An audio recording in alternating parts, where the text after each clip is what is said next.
everybody, and welcome to another edition of Joe's Rod Shop podcast. All right, so before we get started, once again, click that like or subscribe button, subscribe to the channel, and then you get notifications every time we actually upload a video. Now, for today's episode, this is actually the second time we're talking to them.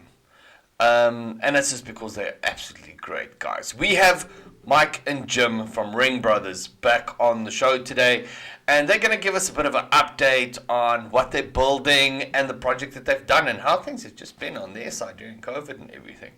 Now, they have been sending me some little sneak type of information and background photos of the projects that they're doing, which I can't share with you guys yet. But we've got some stuff that's going to come out so you can actually see the project that we're talking about. So keep a lookout on sahotrods.com because that's where we're going to be posting all the articles of everything that we're talking about. So yeah, so look out for that one. So without further ado, enjoy the show. Yeah, buddy. How's it, guys? Good.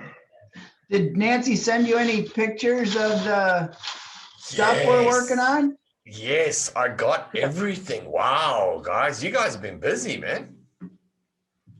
Yeah, we have. So how have you guys been?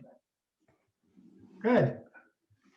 What's going on down there? You guys got the COVID down there? Oh, man. Well, look, on the bright side, we managed to get our hands on wine. We have a booze ban again. So we can buy beer and then we can't buy beer. Booze. They can't buy any alcohol. What do you mean you can't buy alcohol? I know. They stopped alcohol just after Christmas, actually. So No more alcohol. Forever. No. Hopefully it's coming back by the end of by February. We should be able to do it. But basically, shops are not allowed. All our stores are closed, so no alcohol. So basically, there's a lot of friends that stocked up, thinking that this is going to happen. So we're doing like trade exchanges at the moment for wine and beer. Well, that's good. So yeah, and you guys, is it going better there? Yeah, I mean, we don't treat it any different. We have to wear a mask when we go into a business other than our own. Nobody here wears masks. I don't know if we should say that, but we don't. It's kind of run its course through the shop. I think the people that we're going to get it. And Jim didn't get it. He's probably one of the people that won't get it or had it and didn't know it. But so now you guys are full steam ahead, getting ready, getting your projects and stuff done? We are. Jim's just finishing up Splitter, that car that got damaged going over to Saudi. So yeah, that's that red and silver one, am I right?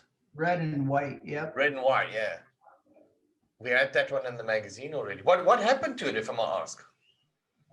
They didn't tie it down in the container, and it just rolled back and forth, so it smashed the front and the back of it.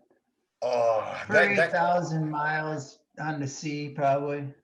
Yeah. Oh, that happened to a friend of mine. He bought in, I think it was a 58 Buick, but the car was in a very bad condition already, and the same thing, they didn't tie it down, and he had to refabricate every piece on the front and back because of the damage there. That's a lot of damage. Yeah, exactly. So especially if the seas weren't that calm during that stage and that type of stuff, Yeah. Jim's putting a clutch in it now. I think that's about it. Then we should be done with it. It really didn't need it, but we sold it to another guy, and it just felt funny to me. So we're going to take it apart and make sure it's right. Definitely. But now I looked at the photos of the Cadillac that you guys redid. The one where you guys now put guys took the carbon fiber. Did you take the carbon fiber bits off and put chrome on, or how did you guys make the changes on that one? Well, Wes wanted it to look like more of a traditional old school Cadillac. So obviously at that point, all the carbon fiber pieces had to go. They're all sitting up in the barn waiting for the next guy that wants a carbon Cadillac. But so we made everything, the fenders, had to make a Oh new wow. hood for it out of aluminum, the whole front end, 56 Chevy front bumper flipped upside down to make it look more Cadillac.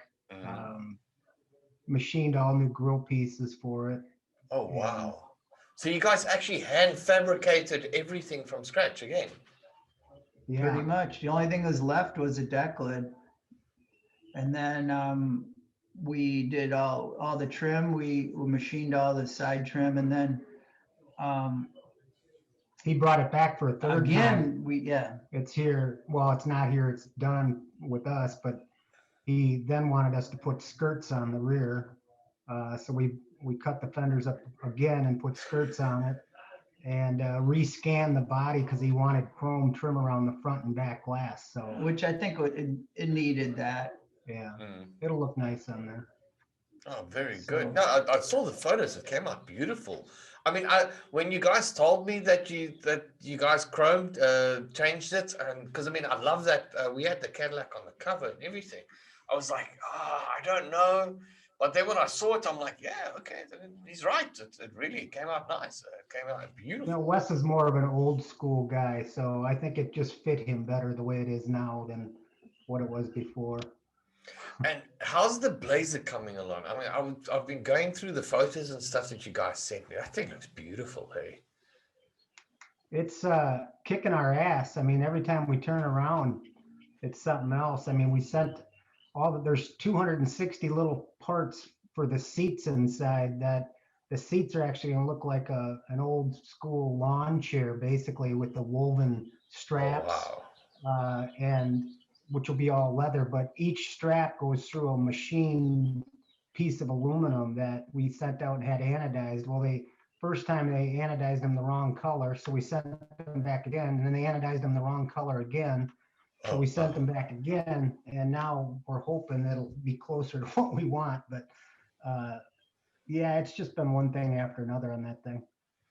And what other issues have you guys had with it? the blower. We were kind of the guinea pig on the big first Whipple supercharger, the 4.5 liter. We were like one of the first ones to get one of them, and come to find out the Holly system, it just won't run it. I mean, the throttle blade in that blower is so large that it the little servo motor that runs the throttle blade, just the boost or the running of the motor overcomes the throttle blade, and it actually wants to run it wide open when you start it. Right from the instant you start it, it's wide open throttle and you can't shut it down. Oh wow. So I didn't want to fight that fight, and so we ended up just taking that blower off and putting a normal 3 liter blower on it, which probably, we probably lost 150 horse by doing that, but it's still got way too much power now. Yeah, I mean, because it's raised and everything, but running with the blower and everything on it. I mean, how many horses are you guys looking at this thing? It was about 1,200. What? Yeah, it was pretty crazy. Sheesh. Aren't you worried? Because I mean, the center of gravity is very, very high on that with the big tires and stuff. Yeah. Yeah, it's a short wheelbase and sits High off the up. ground. It's definitely got All the makings for rolling. yeah. So you're gonna need some hair on your teeth when you take that thing out. Eh? Yeah, you don't want to pull the trigger on that one, I don't think. Jeez. I mean, look, it's probably gonna smoke those big tires for nothing, though. Eh? I think it would smoke all 4 of them. Oh yeah, it's I mean, 4-wheel drive. Hey. Yeah, That's gonna yeah, be it's insane. but we've got it pulled back right now. We've got a larger blower pulley, not to sit as fast, not putting a whole lot of boost in it. We slowed the throttle response way down on it, so it's actually drivable, more so than being afraid of it. I think it's just a better feeling truck right now. But my question is, I know a friend of mine worked on four-wheel drive. They were putting Coyote motors into like the Ford Rangers that we had locally, and putting the Coyotes in they couldn't run the four-wheel drive because it kept destroying, I think, the diff on the front wheel. So they started running them just rear wheel. How did you guys compensate for getting that power all the way through and for everything to handle that? It's got a special transfer case in it. Uh, Obviously, it's an LS running into a 4L80 transmission, and then it's got a Atlas transfer case. And then out of the transfer case, it actually goes back into like a Dana style front and rear axle. And obviously, we haven't pounded on it yet. We're not sure if it's going to break or not, but uh, I I would be surprised if it did. It's pretty healthy. Is it? Now, I wanted to ask you guys something. So I was listening to a podcast the other day with Joe Rogan and Richard Rawlings. And Richards is talking about how the markets fell flat on like 30s, 40s, and 50s cars. Do you guys feel that's the same thing as well? There's no emphasis back on like the old school hot rods and stuff. It's more just like muscle cars are now going into pickups and stuff. I don't know. I talked to a guy we build a lot of cars for, Chris McVie, and he was at the auction in Kissimmee, Florida, a couple weeks ago. It would be the Mecum auction, and he said stuff was just bringing stupid money. He said, I don't even know why you guys would go try to find a customer anymore. He said, just build them and take them to them auctions. He said, they're, a car like Bailout, which was an old Mustang he had bought from us, and I think he paid what, I don't know, 150 or 200 for. He said that car at that auction probably would have brought 500. What? It was just insane. Yeah. Just insane amount of money stuff we bring. But I think there is a push for, look at you. I think the mindset in the market's changing a little bit. Guys want properly built cars, like your stuff, what's it, Roadster Shop, and this type of stuff, proper suspension, proper drivable, great style, great engineering. I think that market, or people are getting more around that to that market now than buying a junker and trying to fix it yourself type of thing. I obviously, with our new president, I'm a little worried about this industry in the future with this whole Green New Deal and, trying to basically get away from carbon based fuels. And I don't know where it's going to go. When they start talking about California by 2030 can't sell a new gas powered car, that doesn't mean you can't own one at that point, but you can't purchase a new one. That's only 9 years away. That's some scary stuff. But that breaks because in California, that's the birthplace of hot rod. That's where they started. Yeah. Well, hopefully they address it and we have people that realize the hobby and how big this market really is around the world, not just here in the US. So that's all we can hope for, is that people still appreciate artists and hobbies, and I think there's not enough cars like what we do to pollute the world, right? It's just, look, if they go the way, if they go when they look at admissions and all this type of stuff, there's ways to get around it. There is ways where you can get your admission and all this type of stuff. I think then it comes down to the modification companies, the Edelbrocks and these guys to come up with, okay, well, how do we still get the cars out? How do we make something where the guys can still drive the thing? But I don't think they'll ever be happy. I don't think they'll ever be happy, just for the reason that, if you look at the Volkswagen clean diesel cars, the cars that they took off the road, you could lick the tailpipe of them things. You couldn't get nothing out of them things. Them diesels were the cleanest things I've ever seen in my life. Probably much cleaner than any hot rod on the road. Yeah. and that wasn't good enough. So that's the stuff that worries me. Then we're gonna have to start building electric hot rods. Yeah, so maybe That may that's. be it. I mean, the company. There's a lot of what's that company called? I think it's called Icon. They built that 49 Mercury.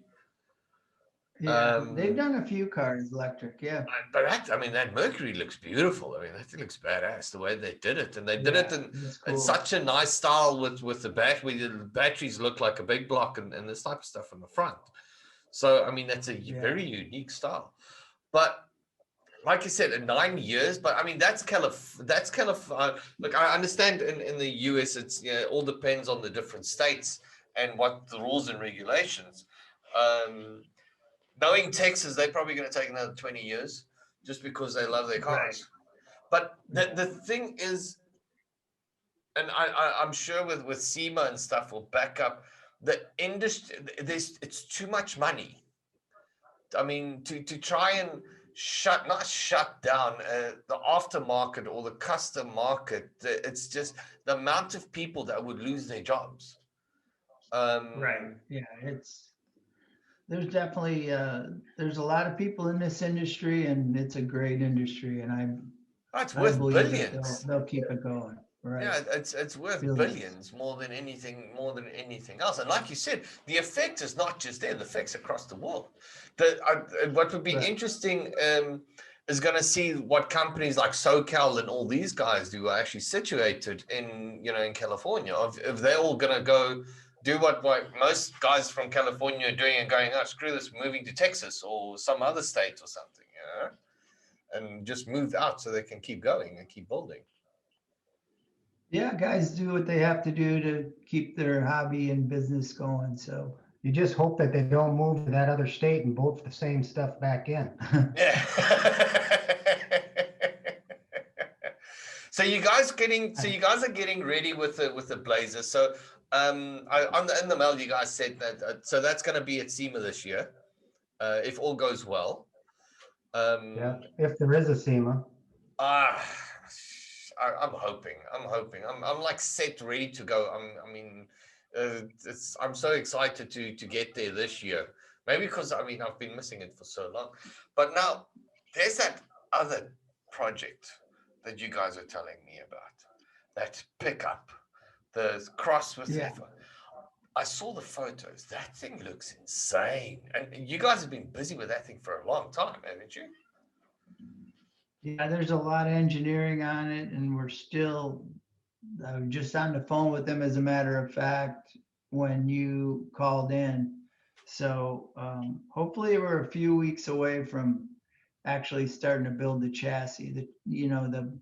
The frame, I guess. The rest we're going to machine, and but you have to have everything in the model before we start the first thing. So we're really close. I haven't even updated Jim on it yet, but I think in a couple days we'll have everything nailed down so we can really start to build the frame. I mean, that doesn't leave us a lot of time. You think SEMA's at this point 8 months away, and Yeah. it's. I think it's absurd to think that we'll have that done for there, but we kind of gave the guy our word, and we'll do everything in our power to try to get it there. Maybe not completely done, but close enough nobody will know. Are you guys still looking for sponsors and stuff to get involved and stuff with that one? We are. We're always looking for good companies and help. Obviously, it depends on what it is, but Mm. uh, it would be a good one for people to get involved in because I think it'll get a lot of press. I So, think it's going to get an enormous amount of press. Right. Definitely. I mean, if it looks anything like the rendering that you guys have done, I mean, that thing's going to be absolutely insane. So is that the only two cars you guys are going to try and debut then for SEMA this year? well, we've got a whole bunch of stuff going, but um, we've got a 64.5 convertible that's supposed to be at SEMA this year also.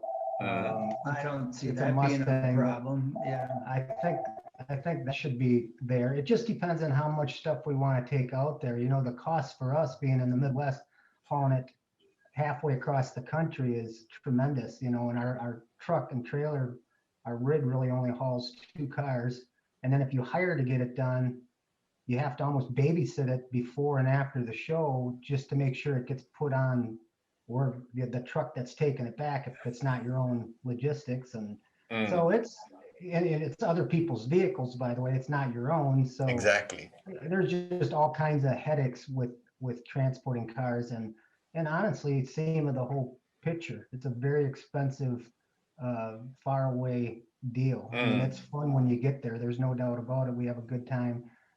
The people that we have the opportunity to meet and talk to is the best part of it for, I think, us. But I mean, we were saying the last time. Are you guys finding now after last year and all the main shows that got cancelled and this type of stuff? Is this giving you guys a re-look at how you promote your brand and your cars and all this type of stuff and everything that you guys are building? I think everybody is. I think everybody's looking at. I don't think we've got any shows on our plans at all this year except for SEMA. I don't think Columbus. I don't even know about Columbus. Yeah, we Columbus and Nashville.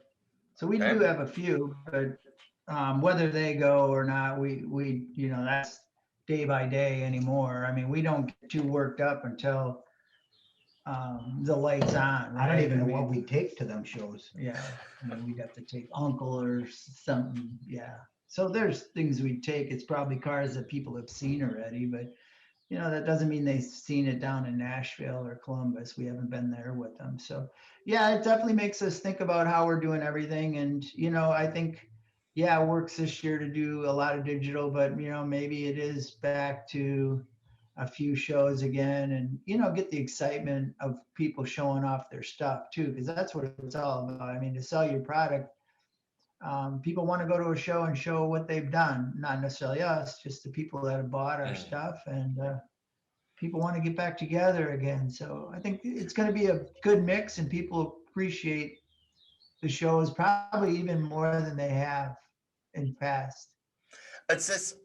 I think the thing that I think a lot of guys don't miss is, look, it's one thing to see a photo of it, but to see it in real life, to appreciate it. And we've just had to close down the magazine. I told you the last time. And when I was speaking to someone the other day, they said that's the sad part. And that was the fun thing about the magazine. It was something you could hold and you could smell it, and there's something there. And now that's the more, it's like you're losing two senses. There's the part of what you loved and two senses of it is now gone. And I think that will come back from a show's perspective, because like you said, guys have been stuck at home. Everyone's been working on their cars. Every brand we've been talking to, from Shelby to Woolwood, and everyone has been saying that production's up and they can't keep up.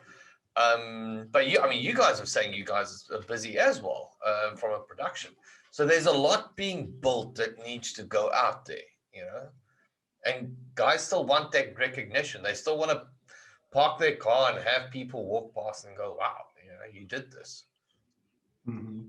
Yeah, I mean, that's a part of it. Driving it's one thing, but you want to show off what you've done. I mean, that's how we got started, is we'd sleep in the car so we could get a good spot the next day at Columbus so people could see our car and not get lost in 12,000 cars, right? Or, you wanted to have the spot that you knew people would walk by. And absolutely, that's how we started. 12,000 cars. Yeah, I mean, I think Columbus might be exaggerating, it might be 8, but you go to Minneapolis, there's 12,000 up there. So we would do the same up there too. So I believe there's about 8. We haven't had a show insane. in South Africa that's actually broken 1,000. Wow. Really? So we've had 1,000 in our town of 1,600 people. 1,600. We live in a town of 1,600 people, and we've had 1,000 cars here. As in 1,000 hot rods come into it. I mean, that would be absolutely crazy. I mean, how long does it take you to get through 8,000 cars? How long does it take you to get through that? You don't see them all. That's the point of getting there early to make sure you're in a spot that everybody walks into the show has to go by at least your car, or it's on the way out. But you're right. You go into a show and then it's like spread out. A lot of those cars never get recognized, and a lot of really good cars that are sitting. But that's why Jim and I would sleep in the car, because we were in line. As soon as we got out of the show, we'd get back in line and sleep in the car. I mean, that's how we did 2 or 3 Jeez. years like that, just so people could hopefully notice what you did. But does that mean when you guys build the car, you keep in mind the fact that you're going to need to sleep in it, so you just make sure that the seat's a little bit more comfy? No, you just take breaks and have him. Make sure it doesn't smell like gas inside. Otherwise, you'll never wake up. Yeah, exactly. On a different subject, I don't know if you're aware of it. Did you know that Detroit Speed sold out to Holly? I heard that. But Yeah. look, I've been dealing with Edelbrock Group over the last few 2 months now, and I mean Edelbrock Group, they joined up with Comcams and TCI and all these guys. They all joined up. Aeromotive, they joined up with the other company. It's like exciting, but it's scary at the same time. You know, I had what's his name? One of the drag racers on, and he made a good point. And he said the problem with these things, or big conglomerate, or companies becoming big conglomerates, is they don't do the R&D like they did, and they don't deal with the small guys that much. And I really hope that doesn't happen. You know, I hope they still stay true to the brands and all that type of stuff more than anything else. Well, Kyle was the R&D, and I would think once he's gone, I just can't imagine they'll continue to push like he did. Although he put it in place. I mean, he's got guys that helped with the R&D, so I think it's still there. Like I think we've said before, if they don't and the product starts to fail a little bit, somebody else will fill that niche. Somebody else will do it. So there's always someone that's going to fill that gap, eh? There's always another number 2 ready to become number 1. But Elon Musk said something the other day. He said companies need to stop working with people with MBAs, and they need to start working with people that are product driven. It's not about just the finances of it. It's having the service delivery and the product that's actually available to the people. Mm-hmm. And that's the only thing, because the whole hot rod industry is based on passion. I mean, if you sit down, the amount of work that's gone on to it, they'll never recoup that financially, because it's the passion that's been driving it more than anything else. Building perfection and engineering perfection and this type of stuff. And you're worried about big corporate because to them it's a number thing. Yeah. Yep. But like we said, it's just going to be somebody that's got the passion that passes them, and hopefully it just continues. It always has. It's going to continue, especially in our hobby. Exactly. And your engineering, how's that going? You guys been busy moving parts and that type of stuff? Our parts business is doing very well. We continue to develop new products for different cars and trucks. And can we do more? Probably. It just seems like there's not enough time in the day. Or no, understand how that. Big do you want to get, kind of thing. But we've done well with it, and I think we've got a lot of cool products that I don't think people even seen half of the stuff we've got. Yeah, it's that constant bottleneck. What is it? The engineering? Is it the machining? Is it, because you're always machining your older parts, plus you're trying to fit in the new parts. And do you buy another machine? Do you just run another shift? Do you, it's the constant, where do you put your effort? And so it's definitely learning for us every day. And I'm glad we got some people to help us with that. We got some really good young guys back there, so I do a good job. I'd love one day if when we do a podcast again, I'd love to go take a walk through the shop with you guys. Yeah. Yeah. Or just come visit you and come do it in person. Yeah. Well, they announced yesterday, apparently Biden has stopped all flights between the US and South Africa. Really? Yes, happened yesterday. So no one can come here. Apparently we have a new strain. I think it's strain. Is that the correct terminology for it? There's a new strain of COVID from South Africa, apparently, that they're all worried about. So now they've banned all flights between us and the US again. I just hope it Probably doesn't. come from them sheep. Eh? No, that's Australia.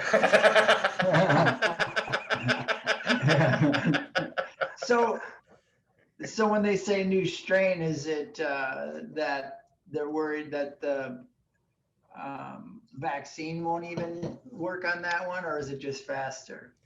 I don't know. I think it's got different, or it works differently, or it attacks differently, and it's not as detectable and that type of stuff. I know the UK was also worried about it, but they said that the issue with this thing is it's evolving. The virus evolves. Sure. Well, they always do. That shouldn't be a surprise to anyone. But, Exactly. And have you guys started getting vaccines and all this type of stuff yet? we haven't personally, but I've already had COVID. But yeah, we're starting to see it. Our state's one of the slower ones getting it out. But I think there's 500,000 people vaccinated in Wisconsin, and there's about 5 million people that live in Wisconsin, so 10%. Well, I think we haven't even got the vaccine yet. I think it's only coming next month. Yeah. So it's quite very slow. You'll have a little wait. Yeah. You'll have a little wait being young. So. Well, on the plus side, now we can see what happens with the vaccine everywhere else in the world. Yeah. If the zombie apocalypse kick off somewhere, like, okay, we're not taking that one. Yeah. Yeah, exactly. Don't take that one. Yeah, there's a lot of truth to that. Exactly. Guys, I know you're very busy, so I'm not going to keep you guys for too long, but thanks again for having a chat, man. Sorry that like I said, we did one the other day. Then we had a bit of some technical issues, but it was great seeing you guys again, man. Definitely. Yeah, you too. Thank you for having us on here. Always. And hopefully we'll be drinking beer at SEMA. That's the goal. So we're going to be there. Or wine. Or wine. Or whiskey. I'll bring some South African wine with. All right. I think I promised Nancy some wine at any rate, so I'm going to have to bring some wine. Yeah, make sure it's the color of what you're drinking right there. I like the red. Yeah, this is a very cheap red I've got here. You know those boxes of wine? Yeah. It comes in a cardboard box, so we call it cardboardo. That's pretty good. Yeah, and I'm from the rough area of South Africa, so I drink ice in it because I don't like warm wine. So my room temperature is a little bit different to everybody else's. But guys, you have a great day. What time of the day is it? Time of the day is it there where you're at? 7:30 at night. Oh. I don't get to see your beautiful daughter this time. She just came to say good night just before we went live. She she came to say hi to the last time. That was pretty special last time. She's a cutie. She's adorable. And my boy, he is he's 17 months at the moment, and his favorite toy is a Hemi Cuda. Perfect. Yeah, no kidding. But not like small ones. He's carrying those big, cast iron model cars. Wow. He walks around with two. He's got two. He's got an original Cuda, and then he's got a modified Cuda, and that's his toy he walks around with. Wow. And then he sleeps with a monster truck, but like one of those Teddy monster truck. He sleeps with a monster truck. So I'm getting up right, you know. Yes, you are. All right. Guys, you look after yourself, and you guys have a good day on that side. All right. All right. Stay safe. Thank you. Take care. Okay, man. Be safe. Just bye. Bye.